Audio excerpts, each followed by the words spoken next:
السلام علیکم ورحمۃ اللہ وبرکاتہ۔ میں امید کرتا ہوں کہ آپ حضرات خیریت سے ہوں گے۔ تو چلیے آج ہم پھر سے آپ کے اپنے ہی یوٹیوب چینل مکتب سلیمانیہ آفیشیل سے درخشاں اردو حصہ دوم سبق نمبر 2 پڑھنے کی کوشش کریں گے۔ اس سے پہلے ہم آپ کو یہ بتا دیں کہ وہ بچے جو میٹرک کی تیاری کر رہے ہیں اور ان کے سلیبس میں سے ایک سبجیکٹ اردو ہے، تو ایسے بچے کو ضرور آپ مکتب سلیمانیہ آفیشیل سے جوڑیے تاکہ وہ بچے امتحان میں بہتر سے بہتر نمبر حاصل کر سکیں۔ تو آپ سے میری دردمندانہ اپیل ہے کہ آپ حضرات ضرور میرے چینل مکتب سلیمانیہ آفیشیل کو سبسکرائب کریں اور اسے اونچے درجے تک پہنچانے کی کوشش کریں۔ تو چلیے بغیر کسی تاخیر کے ہم سبق کو شروع کرتے ہیں۔ سبق کے شروع کرنے سے پہلے ہم یہ سمجھ لیں کہ آج کا جو سبق ہے وہ حقیقی طور پر لمبا ہے، تو تھوڑا وقت لگے گا۔ آپ حضرات صبر کے ساتھ جمے رہیے، دل جمعی کے ساتھ پڑھنے کی کوشش کیجیے، تمام سوال و جواب کو بھی حل کریں گے۔ تو چلیے شروع کرتے ہیں۔ اس سے پہلے ہم نے پڑھا تھا کہ حمد کسے کہتے ہیں؟ جس نظم میں اللہ تبارک و تعالی کی تعریف ہو اسے حمد کہتے ہیں۔ وہ منظوم کلام جس میں اللہ کی تعریف ہو اسے کیا کہتے ہیں؟ حمد کہتے ہیں۔ اسی طریقے سے وہ نظم والے کلام، وہ منظوم کلام جس میں نبی کی تعریف ہو اسے نعت کہتے ہیں۔ اسی طریقے سے وہ نظم والے کلام جس میں بزرگان دین صحابہ کرام کی تعریف ہو اسے منقبت کہتے ہیں۔ اسی طریقے سے وہ نظم والا کلام، وہ منظوم کلام جس میں بڑے لوگوں کی تعریف ہو، ایسے کلام کو کیا کہتے ہیں؟ تو قصیدہ کہتے ہیں۔ اسی طریقے سے ہم نے پڑھا تھا شبنم کمالی۔ تو شبنم کمالی کب پیدا ہوئے؟ 22 جولائی 1938 میں شبنم کمالی پوکھریرا سیتامڑھی میں پیدا ہوئے۔ شبنم کمالی کے کتابوں کے نام بھی ہمیں یاد رکھنا چاہیے۔ ان کے نعتیہ مجموعہ یا اسی طریقے سے افسانوی مجموعوں میں سے چند کا نام آپ کی کتابوں میں دے رکھا ہے۔ ان کی کتابوں کے نام ہیں انوار عقیدت، ریاض عقیدت، فردوس عقیدت، صباحۂ عقیدت، یہ کتابیں ہیں۔ اگر آپ سے کوشچن میں پوچھ لیا جائے کہ شبنم کمالی کب پیدا ہوئے تو آپ آسانی کے ساتھ جواب دیں کہ 22 جولائی 1938 میں پوکھریرا سیتامڑھی میں شبنم کمالی پیدا ہوئے۔ اسی طریقے سے اگر آپ سے پوچھ لیا جائے کہ شبنم کمالی کی جو زندگی گزری ہے وہ کس کام میں گزری ہے، تو آپ یہ جواب دے سکتے ہیں آسانی کے ساتھ کہ شبنم کمالی کا جو زندگی کا انمول وقت ہے، جو قیمتی وقت ہے، وہ نعتیہ شاعری میں، اسی طریقے سے حمد گوئی میں گزری ہے۔ تو چلیے شروع کرتے ہیں آج کا مختصر افسانہ۔ مختصر افسانہ، افسانہ کے معنی آپ حضرات جانتے ہیں۔ افسانہ کے معنی ہوتا ہے کہانی۔ افسانہ کے معنی کیا ہوتا ہے؟ کہانی ہوتا ہے۔ یہ جو آپ افسانہ لکھا ہوا دیکھ رہے ہیں اس کے معنی کیا ہے؟ کہانی ہے۔ اس کے اندر تعریف کی گئی ہے افسانہ ایسی نثری کہانی ہے جو ایک ہی نشست میں پڑھی جا سکے۔ اگر آپ سے پوچھے افسانہ کسے کہتے ہیں تو آسانی کے ساتھ آپ کیا جواب دیجیے گا؟ کہانی کو۔ اور بہتر طریقے سے اگر اس کا افسانہ کا تعریف کرنا چاہتے ہیں تو ایک ایسی نثری کہانی۔ نثر اور نظم کے معنی بتائے تھے آپ کو۔ نثر کہتے ہیں جو عام طور پر اس طریقے سے جو کتاب لکھی جاتی ہے، اور نظم کہتے ہیں جو شعر بشعر، لائن بلائن جس طریقے سے لکھی جاتی ہے۔ تو ایک ایسی نثری کہانی جو ایک ہی نشست میں، ایک ہی بیٹھک میں پڑھی جا سکے تو اسے کیا کہتے ہیں؟ افسانہ کہتے ہیں۔ تو چلیے ہم سبق کو عبارت کے ساتھ شروع کرتے ہیں۔ مختصر افسانہ اردو نثر کے تحقیقی ادب میں سب سے کم عمر اور نوخیز صنف ہے۔ نوخیز کے معنی آتا ہے تازہ، نیا، نوخیز قسم ہے، سمجھ گئے؟ لیکن اس صنف نے اپنی کم عمری اور نوخیزی کے باوجود ایسی فنی پختگی اور مقبولیت حاصل کر لی جس سے سرسری طور پر گزر جانا کسی کے لیے بھی اب ممکن نہیں ہے۔ یہ صنف قدم قدم پر فکر و فن کا ایسا جلال و جمال پیش کرتی ہے جس سے ذہن کو نور اور دل کو سرور حاصل ہوتا ہے۔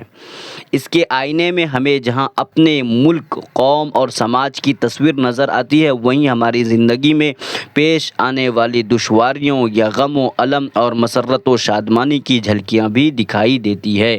کہا جاتا ہے کہ اردو میں مختصر افسانہ مغربی ادب کے زیر اثر وجود میں آیا اور بہت کم عرصے میں اس نے اردو میں ایک اہم صنف کی حیثیت سے اپنی شناخت قائم کر لی اور عام لوگوں کے درمیان اسے خوب مقبولیت بھی حاصل ہوئی۔ افسانے کی متعدد یعنی چند، متعدد میں نے کئی، چند اس طریقے سے افسانے کی متعدد تعریفیں کی گئی ہیں۔ ایک ممتاز مغربی ادیب کا کہنا ہے کہ افسانہ ایسی نثری کہانی ہے جو ایک ہی نشست میں، ایک ہی بیٹھک میں پڑھی جا سکے۔ کسی نے یہ بھی کہا کہ افسانے میں بنیادی شے وحدت تأثر ہے۔ بہرحال ادب اور فن کے ماہرین نے اس کی جو بھی تعریفیں بیان کی ہے، ان سب کے درمیان ایک خیال مشترک ہے کہ افسانہ نثر میں ایک مختصر بیانیہ تخلیقی صنف ہے۔ افسانے میں کسی ایک کردار یا کرداروں کے ایک مخصوص گروہ کے نقوش یا ذہنی کشمکش کو نمایاں کیا جاتا ہے۔ افسانے میں واقعات کی تفصیل، کرداروں کی گفتگو اور منظر و ماحول کی پیشکش بہت نپی تلی اور متوازن ہوتی ہے۔ مین اور موٹی موٹی باتیں اس کے اندر کہی جاتی ہے زندگی کے متعلق۔ چلیے، اردو میں مختصر افسانے کا آغاز 20ویں صدی کی ابتدا میں ہوا۔ یہاں سے آپ کا ایک کوشچن بن سکتا ہے، ایک سوال بن سکتا ہے کہ آپ سے پوچھے گا کہ مختصر افسانے کا شروعات کب سے ہوا، تو آپ آسانی کے ساتھ جواب دے دیں 20ویں صدی میں۔ مختصر افسانے کی شروعات کب ہوئی؟ تو 20ویں صدی میں۔ اور اس صنف نے تقریباً اپنے 100 سالہ سفر میں کئی نشیب و فراز، ابڑ کھبڑ، اونچ نیچ دیکھے ہیں۔ متفقہ رائے کے مطابق اردو کا پہلا مختصر افسانہ نصیر اور خدیجہ ہے، خدیجہ کو تسلیم کیا جاتا ہے۔ دوسرا سوال اگر پوچھ لیا جائے، مختصر افسانہ جو پہلا ہے اس کا کیا نام ہے، تو آپ جواب دیجیے گا نصیر اور خدیجہ۔ یہ کب شائع ہوا؟ تو دیکھیے 1903 عیسوی میں یہ شائع ہوا۔ اس کے مصنف یعنی رائٹر کون ہیں؟ تو راشد الخیری تھے۔ اس کے بعد پریم چند اور سجاد حیدر یلدرم کے افسانے سامنے آئے۔ دیکھیے آگے کیا کہتے ہیں، اس کو پڑھنے کی کوشش کرتے ہیں۔ 1936 عیسوی میں ترقی پسند تحریک کا آغاز ہوا۔ یہاں سے ایک اور سوال بن سکتا ہے، پوچھ لے گا آپ سے ترقی پسند تحریک کا آغاز یعنی شروعات کب ہوا، تو 1936 میں۔ اس سے چند سال قبل انگارے کے نام سے ایک مجموعہ شائع ہو چکا تھا۔ انگارے کے نام سے ایک مجموعہ کس کا؟ مختصر افسانے کا ایک مجموعہ انگارہ ہے، وہ شائع ہوا تھا کب؟ 1936 سے پہلے۔ ترقی پسند تحریک کا آغاز کب ہوا؟ 1936 میں۔ 1936 سے پہلے ایک انگارے کے نام سے ایک مجموعہ شائع ہوا تھا جو کس کا تھا؟ مختصر افسانے کا تھا۔ چلیے، جس نے موضوع اور فن دونوں اعتبار سے اردو کے مختصر افسانے کی تاریخ میں نئے تجربوں کی بنیاد ڈالی، اور یہ مجموعہ آج بھی ایک سنگ میل کی طرح حیثیت رکھتا ہے۔ سمجھ گئے؟ چلیے آگے دیکھتے ہیں۔ 1960 عیسوی کی دہائی میں جدید افسانہ نگاروں، جدید کے معنی تھا نیا، افسانہ نگار افسانہ لکھنے والا، نئے افسانہ لکھنے والوں کی ایک نئی نسل ابھر کر سامنے آئی جس نے حقیقت نگاری سے انحراف کیا، یعنی جو حقیقی طور پر جو پیش کیا جاتا تھا پہلے افسانے میں اس سے ہٹ کر، انحراف کے معنی ہٹ کر یعنی چھوڑ کر، انحراف کیا، ہٹ گیا اس سے، اور افسانے میں علامت، استعارہ، تمثیل اور تجرید کی آمیزش کر کے، آمیزش کے معنی یہاں پہ ملاوٹ کے ہیں، آمیزش کر کے اردو کے افسانے کا افق مزید وسیع کیا۔ افق کے معنی آتا ہے کنارہ، افسانے کے کنارے کو مزید کے معنی زیادہ چوڑا کر دیا، وسیع کے معنی چوڑا کرنا ہے۔ اس عہد کے افسانہ نگاروں میں، عہد کے معنی آتا ہے یہاں پہ زمانہ، اس زمانے کے افسانہ نگاروں میں انتظار حسین، سریندر پرکاش، انور سجاد، بلراج کومل، غیاث احمد گدی اور کلام حیدری وغیرہ بہت اہم ہیں۔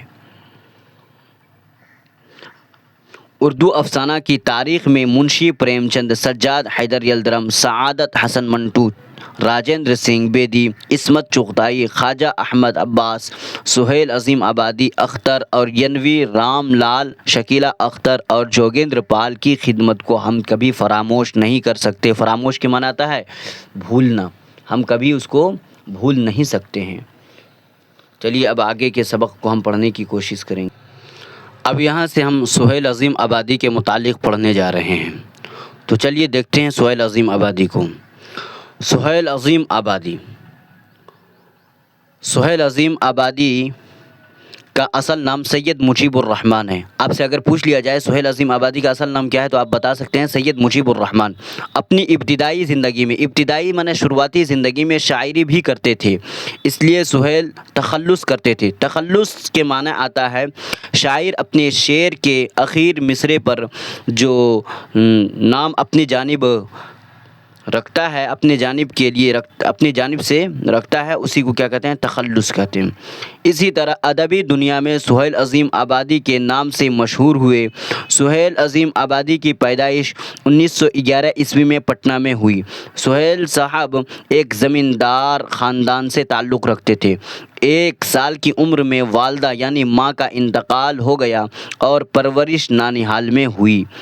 ایک معلم کیا نا پڑھانے والا، ایک معلم کی سرپرستی میں وہیں ابتدائی تعلیم و تربیت حاصل ہوئی۔ ویسے ان کا آبائی وطن یعنی جہاں پیدا ہوئے، ان کا آبائی وطن یعنی اصل گھر، آبائی وطن شاہپور بھدول ہے جو پٹنہ ضلع میں ہی واقع ہے۔ افتاد طبع کی وجہ سے، طبیعت ناساز کی وجہ سے، افتاد طبع کا کیا ترجمہ کریں گے؟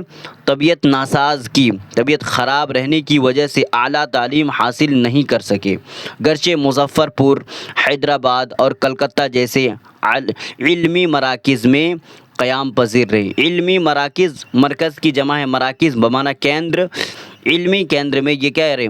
قیام پذیر رہے، یعنی ہاسٹل میں یہ رہ کر تعلیم حاصل کر رہے تھے۔ ابتدا یعنی شروعات شاعری سے کی، لیکن آگے چل کر افسانہ نگاری کی طرف مائل ہوئے، پھر پیچھے مڑ کر نہیں دیکھا اور بے شمار افسانے لکھے، بے شمار یعنی ان گنت۔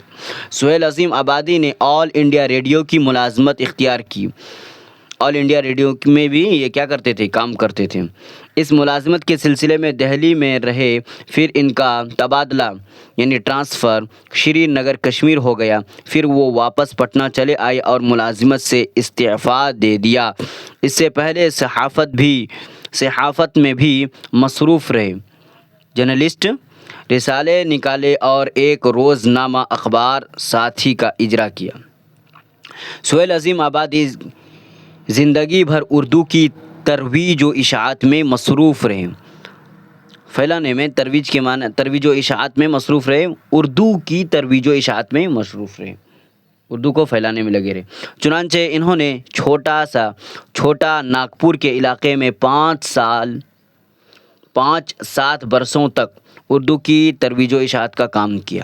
زمیندارانہ ماحول سے تعلق اور چھوٹا ناگپور کے قیام نے ان کے افسانوں کے موضوعات متعین کر دیے یعنی خاص کر دیے۔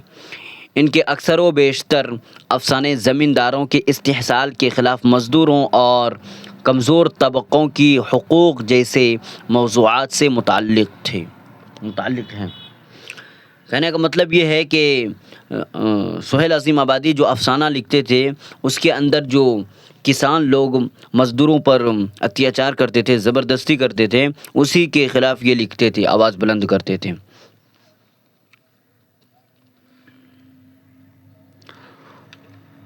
سہیل عظیم آبادی کی تخلیقات میں ان کے 3 افسانوی مجموعے 4 چہرے الاؤ اور آدمی کے روپ ہیں اور ایک ناول بے جڑ کے پودے ہیں۔ ان مجموعوں کے علاوہ سہیل کے افسانوں یعنی کہانیوں کی کتابوں کی تعداد 125 تک پہنچتی ہے۔ 1980 عیسوی میں سہیل عظیم آبادی کا انتقال ہو گیا۔ چلیے، ترویج کے معنی آتا ہے شہرت کے، سمجھ گئے؟ ترویج کے معنی آتا ہے شہرت کے۔ افتاد طبع ذہنی جھکاؤ، ناساز طبیعت، خراب طبیعت۔ استحصال کے معنی ناجائز فائدہ اٹھانا اور ہتھیانا۔ چلیے آگے ہم بتاتے ہیں آپ کو۔ اب ہم پڑھنے والے ہیں اس کہانی کو، اس افسانے کو جس کو سہیل عظیم آبادی نے آپ کے نصاب میں لکھا ہے، جس کی ہیڈنگ دیکھیے کیا ہے، بھابھی جان۔ چلیے پڑھنے کی کوشش کرتے ہیں اور سمجھنے کی کوشش کرتے ہیں۔ جب رقیہ بھابھی یاد آتی ہے تو میرا سر خود بخود جذبہ احترام سے جھک جاتا ہے اور ایسا محسوس ہوتا ہے کہ جیسے ان کی ذات سراپا روشنی ہے۔ ان کی یاد کے ساتھ ساتھ مجھے وہ شمع یاد آ جاتی ہے جو کلیسا کی اونچی قربان گاہ پر جلتی اور پگھلتی رہتی ہے، اور جب پادری عبادت ختم کر کے قربان گاہ سے اتر جاتا ہے تو بھی وہ خاموش زبان سے خداوند یسوع کا پیغام سناتی رہتی ہے، جو دوسروں کا گناہ بخشوانے کے لیے صلیب پر چڑھایا گیا، مگر وہ جو اب تک زندہ ہے اور قیامت تک زندہ رہے گا اور سب کو نجات دلائے گا۔ رقیہ بھابھی کی ذات مجھے ایسی ہی شمع معلوم ہوتی ہے جو جلتی اور پگھلتی رہتی ہے، لیکن روشنی پھیلاتی اور کچھ کہے بغیر بھی ہر وقت ایک پیغام سناتی رہتی ہے، ایسا پیغام جو امر ہے یعنی حکم ہے۔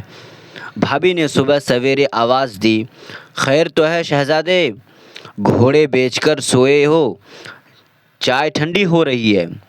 بھابھی کی آواز سن کر میں اٹھ بیٹھا۔ وہ مسکرا دیں اور بولی، بھائی بات یہ ہے کہ ٹھنڈی چائے مجھ سے پی نہیں جاتی اور بچوں کو اسکول بھیجنا بھی ہے۔ بھابھی یہی تو مصیبت ہے، آپ کے ساتھ صبح ہوئی اور اٹھا کر بٹھا دیا، ہم لوگوں کو بھی آپ طالب علم ہی سمجھتی ہیں۔ بھابھی بولی، تو آج تم کون بوڑھے ہو چکے ہو، بھائی اٹھو جلدی کرو۔ بھابھی نے ہاتھ پکڑا اور بستر سے کھینچ لیا۔ میں زمین پر کھڑا ہو گیا۔ وہ ہنسنے لگی۔ میں بولا، شکر ہے میں آپ کا اسٹوڈنٹ نہیں ہوں۔ باتیں نہ بناؤ، چائے ٹھنڈی ہو رہی ہے، بچے بیٹھے ہیں۔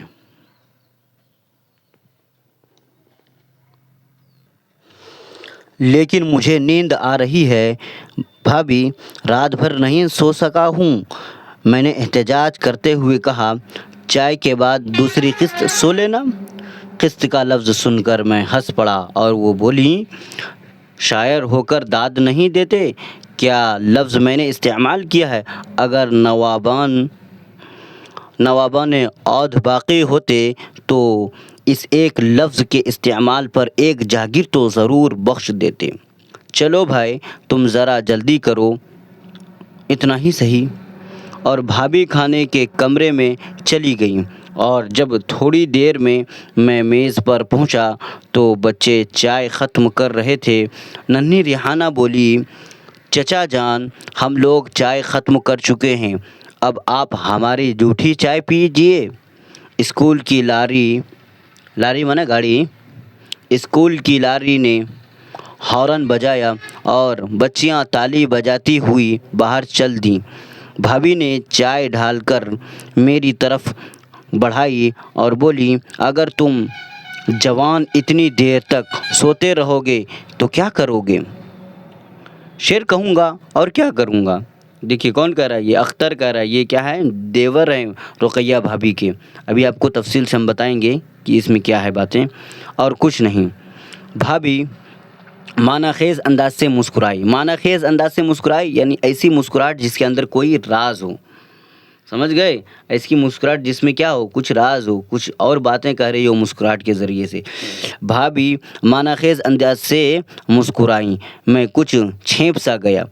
بھابھی کی مسکراہٹ بہت دور تک اشارہ کر رہی تھی۔ پھر وہ آہستہ سے بولی، چلیے اب آگے دیکھتے ہیں۔ تمہارے بھائی جان ٹھیک 4 بجے اٹھ بیٹھتے تھے اور چائے پی کر کام شروع کر دیتے تھے۔ شروع میں تو مجھے بھی بڑا جبر ہوتا تھا، لیکن آج صبح اٹھنے کی عادت کام آ رہی ہے۔ میں نے پلٹ کر دیکھا، بھابھی کی سنگار میز پر ننھے بھائی کی خوبصورت سی رنگین تصویر رکھی ہوئی تھی۔ وہ مسکرا رہے تھے۔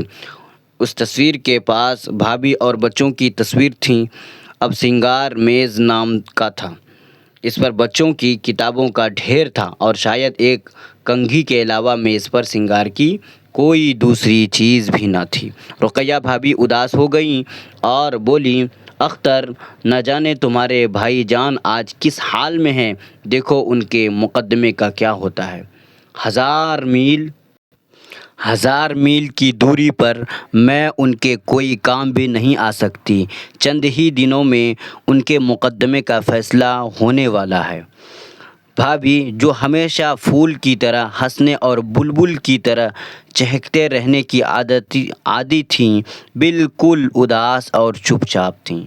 لیکن یکایک کسی کے پاؤں کی چھاپ سنائی دی۔ پھر آواز آئی، میں آ سکتی ہوں؟ آ جاؤ، بھابھی نے کہا، اور ایک جوان سی لڑکی کمرے میں داخل ہوئیں۔ بھابھی نے دیکھتے ہی کہا، آؤ شمی، چائے پیو، میں آج شام کو تمہارے گھر جانے والی ہی تھی۔ بن دیے تم نے سویٹر؟ وہی لے کر آئی ہوں، اون بچ گیا تھا تو میں نے ٹوپی اور موزے بھی بن دیے۔ بہت اچھا کیا تم نے، لو چائے پیو، اور چائے کی پیالی لڑکی کے سامنے بٹھا دی۔ لڑکی میری موجودگی میں کچھ شرما رہی تھی، بولی، میں چائے پی چکی ہوں۔ پھر بھی پی لو، شرماتی کیوں ہو؟ یہ ہے مشہور شاعر اختر تمہارے بڑے بھائی ہیں۔ میں ناشتہ ختم کر چکا تھا، اٹھ کر کھڑا ہوا۔ بھابھی، میں ذرا شہر سے ہو کر آؤں؟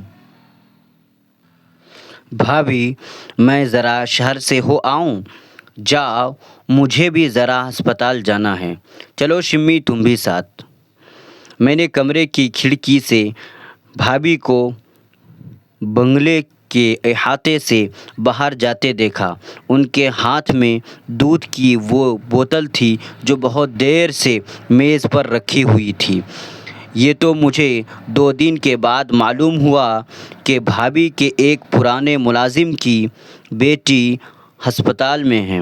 2 مہینے پہلے اس کے شوہر کا انتقال ہو گیا تھا اور اس کے بچہ پیدا ہوا ہے۔ اس کا کوئی بھی دیکھنے والا نہیں۔ بھابھی خود ہی دونوں وقت دودھ کی بوتل لے کر 2 فرلانگ پیدل جاتی اور دودھ پہنچاتی ہے، اور سویٹر اور موزے اسی بچے کے لیے بنوائے تھے کیونکہ سردی کا موسم شروع ہو رہا تھا اور شمی ان کے کالج کی ایک غریب طالب علم تھی۔ طالب علم مانا پڑھنے والی طالب علم تھی جو صرف ان کی مدد کے سہارے پڑھ رہی تھی۔ شمی کس کی مدد کے سہارے پڑھ رہی تھی؟ رقیہ بھابھی کے مدد کے سہارے پڑھ رہی تھی۔ چلیے دیکھتے ہیں آگے کیا کہہ رہے ہیں۔ بھابھی سے میری صرف دوسری یا تیسری ملاقات تھی، البتہ خط و خطابت بہت زیادہ تھی، لیکن 3 دن ساتھ رہ کر معلوم ہوا کہ وہ آدمی نہیں، مشین تھی۔ صبح اٹھ کر کام شروع کر دیتی۔ ان کا زمانہ بھی بالکل بدل چکا تھا۔ کبھی 4-5 نوکر اور مامائیں ہوتی تھیں۔ مامائیں کے معنی کیا جانتے ہیں؟ لونڈیاں، یعنی کام کرنے والی۔ اب ان کے پاس صرف ایک نوکر تھا جو بازار سے سودا لاتا تھا اور کھانا بھی پکاتا تھا۔ پھر روپیوں کی بھی بڑی تنگی تھی۔ پہلے وہ ہزاروں روپے ماہوار اپنے شوق پر خرچ کر دیا کرتی تھی۔ ماہوار یعنی مہینے میں اپنے شوق پر پہلے 1000 روپے خرچ کر دیا کرتی تھیں، اب 400 روپے ماہوار پر ایک کالج میں لیکچر تھیں اور 50 روپے ماہوار ایک لڑکی کو پڑھانے کے ملتے تھے، یعنی مہینے میں 50 روپے ایک لڑکی کو پڑھانے کے ملتے تھے۔ لے دے کر یہی ان کی آمدنی تھی اور خرچ اپنی جگہ پر، بلکہ کچھ زیادہ ہی۔ اپنے اور بچوں کا خرچ ہوتا تو کسی طرح پورا ہو جاتا، لیکن وہ بھی بڑھ گیا تھا۔ بچوں اور اپنی ضرورتوں کے علاوہ ایک مستقل رقم انہیں ہر مہینہ مزدوروں اور طالب علموں کی انجمنوں کو دینا پڑتی تھی۔ کانفرنسوں اور جلسوں میں شرکت کے لیے کرایہ ادا کرنا پڑتا تھا۔ کئی غریب لڑکیاں صرف ان کی مدد سے پڑھ رہی تھیں۔ آگے دیکھیے کیا کہہ رہے ہیں۔ بھائی جان کی جب شادی رقیہ بھابھی سے ہوئی تھی تو ہم لوگوں کا عام خیال تھا کہ یہ شادی کامیاب نہیں ہو سکتی۔ ایک طرف بھائی جان تھے جنہیں ایسی سیاست سے شوق تھا جو بار بار انہیں جیل بھجوایا کرتی تھی، اور دوسری طرف بھابھی جان تھی جو نازوں کی پالی تھیں اور ایسی ماحول میں بڑھ کر جوان ہوئی تھی جس میں اپنی ہی ذات سب کچھ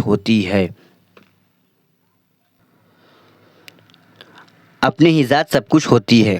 اور ہم لوگوں نے شادی کی خبر سنتے ہی سوچ لیا تھا کہ بھابھی جس طرح ابھی میکے میں شان سے رہتی ہے۔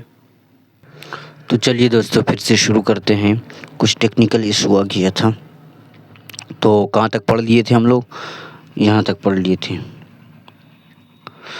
بھابھی جس طرح ابھی میکے میں شان سے رہا کریں گی اور بھائی جان جیل میں رہیں گے۔ بعضوں کا تو یہ خیال تھا کہ بھابھی جان بھی سیاست کے چکر سے نکل کر بیرسٹری کریں گے اور اپنی عالی شان کوٹھی میں شان کی زندگی گزاریں گے، یا پھر آرام کرسی والی سیاست چلے گی اور کتابوں کی باتیں دہرائیں گے۔ لیکن سب کا خیال غلط نکلا۔ بھائی جان نے رقیہ بھابھی کو اپنے رنگ میں جلد ہی رنگ دیا اور وہ قدم بقدم ساتھ چلنے لگیں، اور شادی کے بعد جیسے ہی بھائی جان گرفتار ہوئے اور انہیں 2 سال کی سزا ہوئی، بھابھی جان نے اپنے لیے راہ تلاش کر لی۔ BA وہ پہلے ہی کر چکی تھی، جلد ہی تیاری کر کے MA کر لیا اور کالج میں لیکچرر ہو گئیں اور اکلوتی بچی کی دیکھ بھال میں لگ گئیں۔ 2 سال کے بعد جب پھر بھائی جان جیل سے آئے تو اپنی سرگرمیوں میں رہے اور بھابھی جان کام کرتی رہیں۔ پھر 2 بچے اور ہوئے اور وہ انہیں پالتی رہیں۔ اب بھائی جان 3 سال سے نظر بند تھے اور ان پر مقدمہ چل رہا تھا۔ بھائی جان کو جو بار بار جیل جانے کی نوبت آتی تھی، اس کی وجہ جانتے ہیں کیا تھی؟ سیاست کا بہت زیادہ جنون تھا، شوق تھا۔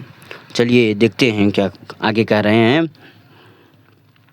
تو بھابھی جان بے شمار ذمہ داریوں اور غم کا بوجھ اٹھائے پھرتی تھیں، لیکن ان کا چہرہ کبھی میلا نہیں ہوتا تھا، بلکہ ایسا معلوم ہوتا تھا کہ وہ اپنے غم کو اپنے لیے مسرت مانے خوشی سمجھنے لگی ہیں، اور غم میں بھی خوشی کا پہلو نکال ہی لیتی ہیں۔ وہ صبح سویرے اٹھتیں، بچوں کو نہلاتی، ان کے کپڑے بدلتی، خود نہا دھو کر تیار ہو جاتی، بچوں کو کھلا پلا کر 7 بجے اسکول بھیج دیتی۔ پھر ملنے والوں کا سلسلہ شروع ہو جاتا۔ طرح طرح کے لوگ ان سے ملنے آتے اور طرح طرح کی فرمائشیں کرتے۔ کوئی ان سے ملازمت کے لیے سفارش کرنے کو کہتا، کوئی کسی اور کام کے لیے۔ سب آدمی انہیں بڑے آدمی کی بیوی اور بہو سمجھتے تھے۔ کوئی یہ نہیں سمجھتا تھا کہ بھابھی جان کا تعلق اب بڑے لوگوں سے صرف چھوٹے لوگوں کی وجہ سے رہ گیا ہے۔ وہ بڑے لوگوں کے پاس صرف سفارشیں لے کر جاتی ہیں، ورنہ بڑے لوگوں سے اب انہیں دور کا بھی کوئی واسطہ نہیں۔ بھابھی کالج جاتیں اور وہاں بھی پڑھانے کے علاوہ ہر لڑکے کے معاملات میں دلچسپی لیا کرتیں۔ کالج سے آ کر پابندی کے ساتھ کئی خط روز لکھتیں اور انہیں ڈاک میں ڈلواتیں۔ عام طور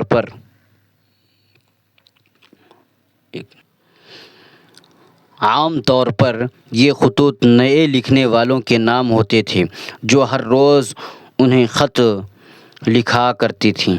انہیں خط لکھا کرتے تھے۔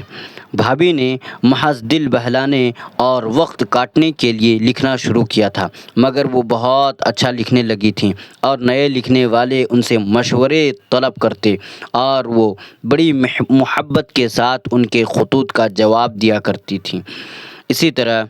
اس طرح کے نئے لکھنے والے نہ تو غلط فہمیوں کا شکار ہو کر بہک جائیں اور نہ ان کی دل شکنی ہو، دل شکنی مانا نہ دل ٹوٹے۔ پھر وہ شام کو ایک جگہ ٹیوشن پڑھانے چلی جایا کرتی تھیں، یعنی صبح جاگنے کے بعد سے سوتے وقت تک کام آدمی کا ہے مشین معلوم ہوتی تھی۔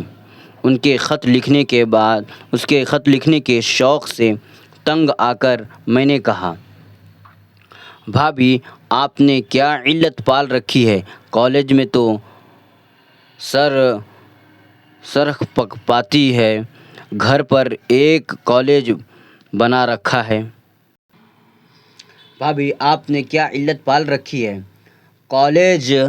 کالج میں تو سر کھپاتی ہے، گھر پر بھی ایک کالج بنا رکھا ہے۔ بھابھی بڑے باوقار انداز میں مسکرائیں اور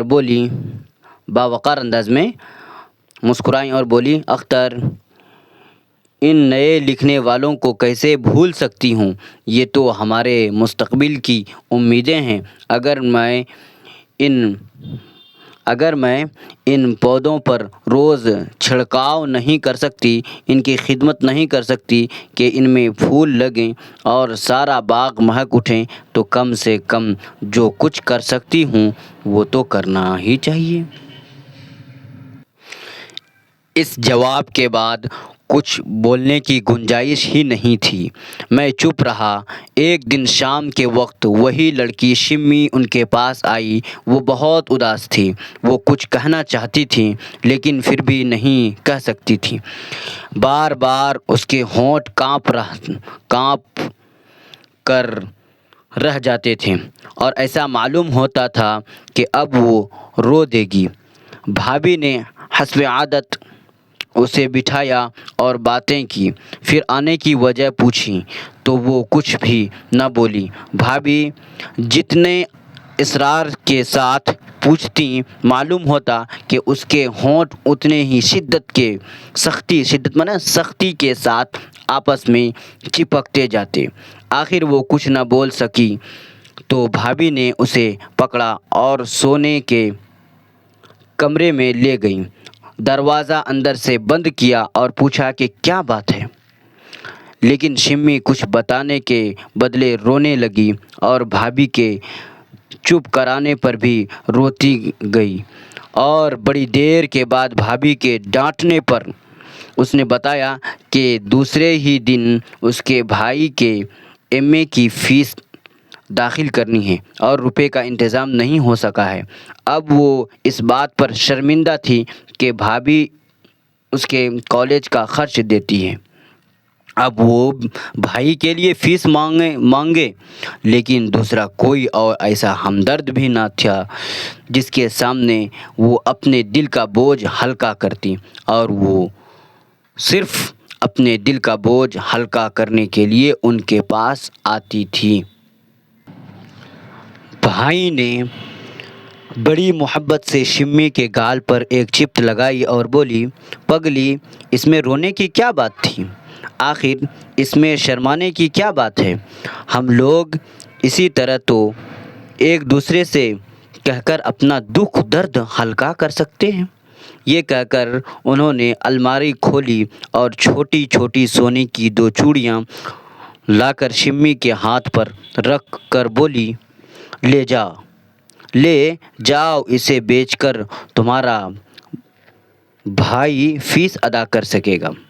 شمی شاید گر جاتی، لیکن بھابھی نے اسے سنبھال لیا اور اس کی پیشانی چوم لی اور بولی، شمی سدا ایسا ہی زمانہ نہیں رہے گا۔